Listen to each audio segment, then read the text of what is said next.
अब पिछली वीडियो में अपन ने आर्टिफिशियल बारिश के बारे में बताया था, तो ये कोई नकली बात नहीं है कि फेक बात नहीं है, ये असली है, ये रियलिटी है।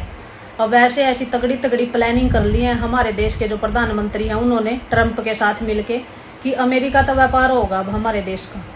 तो ये देख लो अब सोने की कीमतें कितनी बढ़ गई हैं, किसकी वजह से? सिर्फ अमेरिका की वजह से। अब आगे आगे हमारी जो देश की फसलें हैं, जो किसान हैं, इनको भी पूरे तरीके से तबाह कराया जाएगा।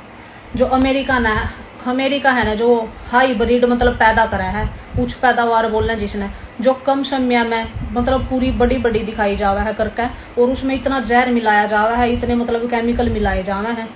उनका एक बार सर्वे कराया गया था ना जंगल में, उस मतलब ब्रीड का। तो जंगल में जब उनका छिड़काव होया था, यदि वो खाना कोई प्रेग्नेंट औरत खा लेना तो उसका आने वाला जो बच्चा है, या तो वो अंधा पैदा होएगा, या लंगड़ा पैदा होएगा, या लुल्ला पैदा होएगा, कुछ ना कुछ कमी उसमें पक्का होएगी।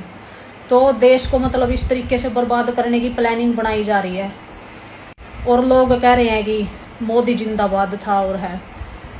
जब बारिश का मौसम ना हो ना, और बारिश फिर भी आए जाओ बंद ही नहीं हो, तो वो असली बारिश नहीं होती, वो आर्टिफिशियल रेन हो जो जानबूझ के करवाई जावा है।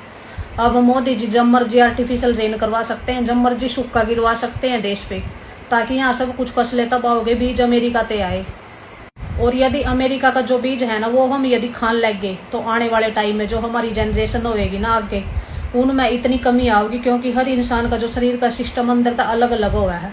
कोई मतलब बिल्कुल बोना पैदा होएगा, आगे जाके मतलब बच्चे की हाइट ही नहीं बढ़ेगी, कोई अंधा पैदा होएगा, कोई कैसा, ऐसे ऐसे बिल्कुल देश का नाश हो जाएगा एक तरीके का।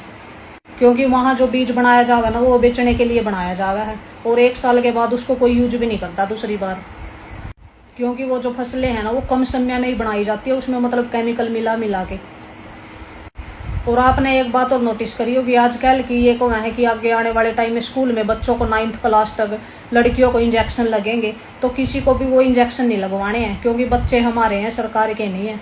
तो यदि किसी के स्कूल में ऐसे इंजेक्शन लग रहे हैं, तो अपनी डायरी पे लिख के दो कि पेरेंट्स की मतलब मौजूदगी में, मतलब मौजूदगी के बिना वो नहीं लग सकते, पेरेंट्स की सलाह के बिना बच्चे को इंजेक्शन नहीं लगने चाहिए बिल्कुल भी नहीं, स्कूल पे हम कार्रवाई कराएंगे।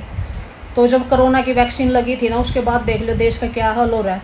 बंदे ऐसे खड़े खड़े ही जान लग रहे हैं, मरन लग रहे हैं, किसी के घुटने में दिक्कत आएगी, किसी का कुछ। तो ये देख लो, अब जिनके इंजेक्शन नहीं लगे थे वो बिल्कुल ठीक ठाक हैं। वो इंजेक्शन किसके नहीं लगे थे? जो प्रेग्नेंट लेडीज थी उनके नहीं लगे थे, वो इंजेक्शन उस टाइम मेरे भी नहीं लग पाए। जो जिनके नहीं लगे थे ना, वो ठीक ठाक हैं, लेकिन जिनके इंजेक्शन लग रहे थे खड़े खड़े जान लग रहे हैं। यदि वो इतने ही सेफ इंजेक्शन थे ना, तो प्रेग्नेंट लेडियों के क्यों नहीं लगाए जाओ थे, पूछता है भारत। यदि प्रेग्नेंट लेडी का मतलब वो नुकसान करा थे, तो नॉर्मल बंदे का भी नुकसान कराया होगा।